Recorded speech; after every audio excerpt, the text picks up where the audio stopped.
Hello, termites. Welcome back. It's night 44. Who's crazy yet? Anybody? I haven't gone crazy. But I've been on the road for 31 years, so it's been nice to be able to be in the house that I have. And I didn't realize how filthy houses became if you actually lived in them.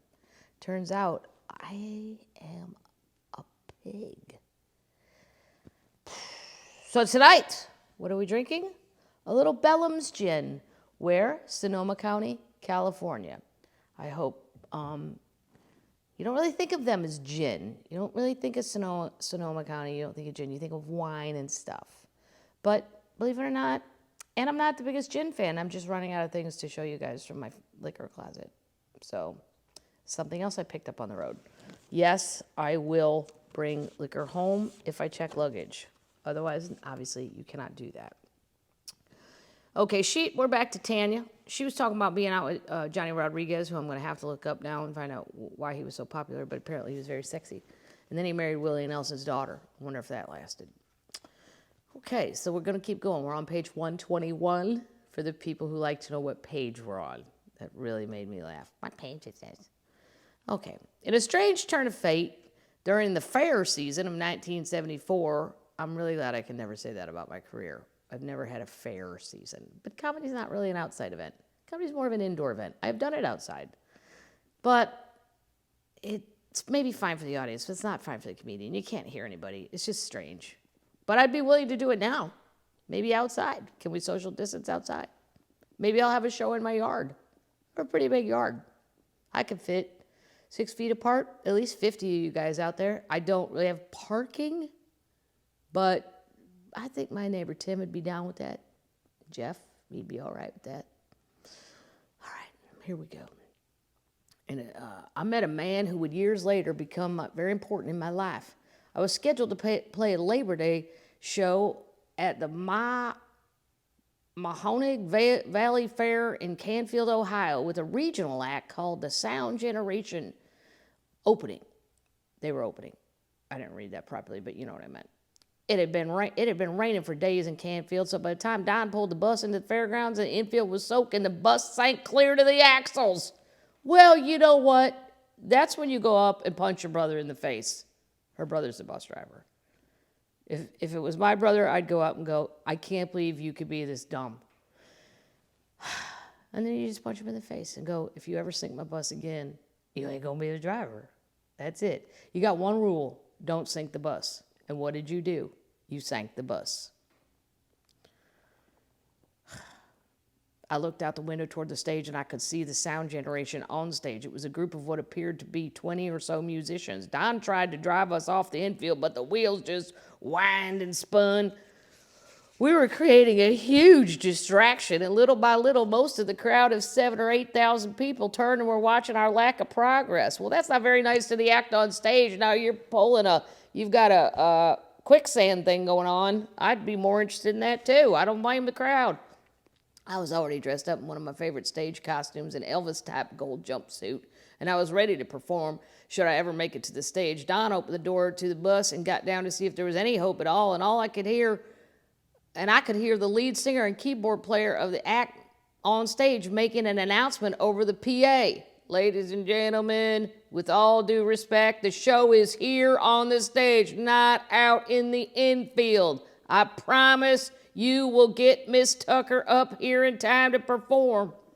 I cracked up.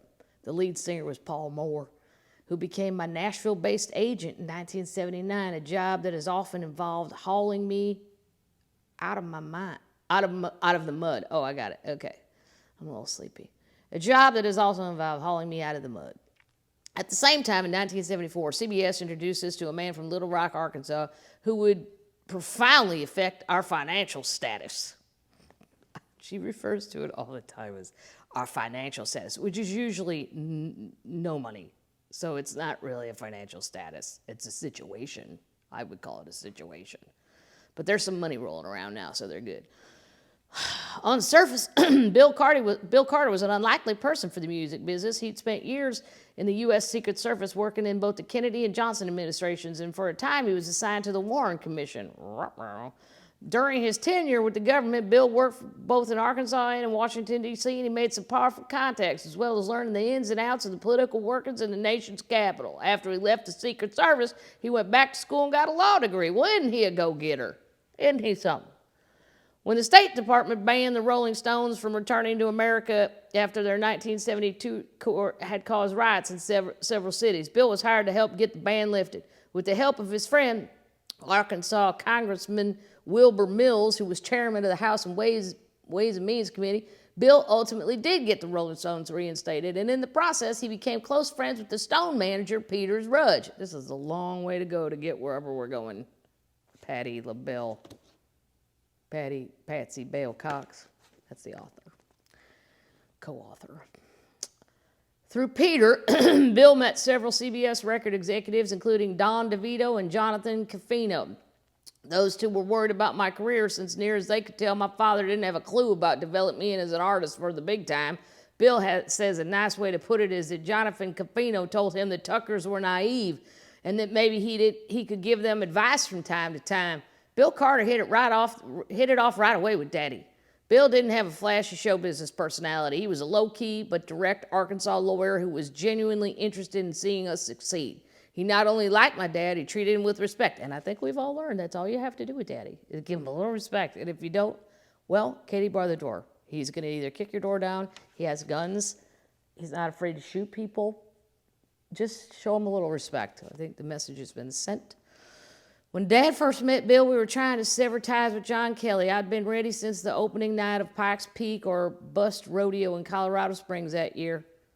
The incident that turned me sour on John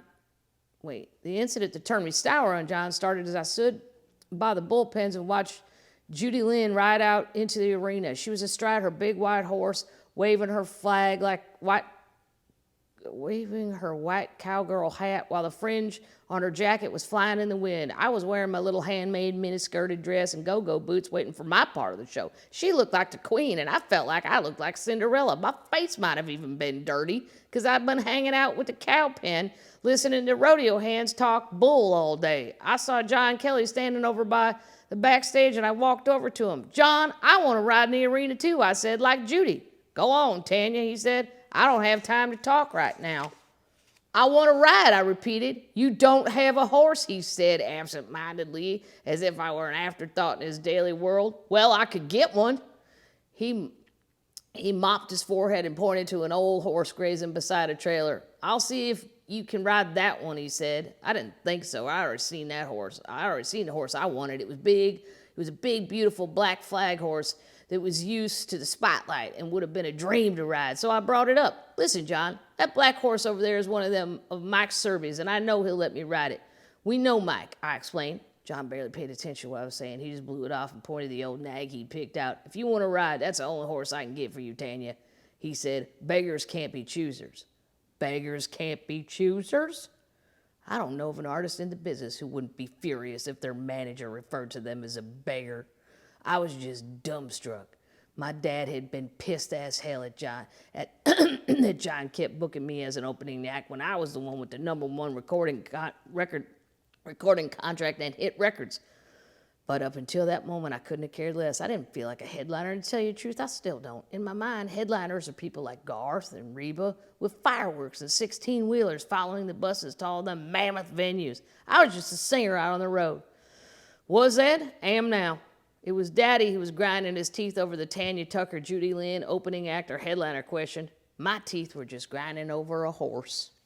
Well, I think that's a good place to leave it.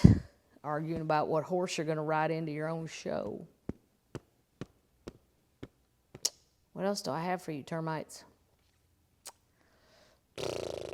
Not really anything. Still watching American Horror Story Coven. I haven't watched the news in a couple days. Taking a little break from the news. If something happens, somebody let me know. If we're released early, if there's a governor's reprieve. And that's about it, termites. So, I hope you have your pajamas on. I hope you have a drink you like, or a little treat you like. A little Jello pudding with milk inside. Delicious. What do we say in the words of Mr. Ron White? Night-night, termites.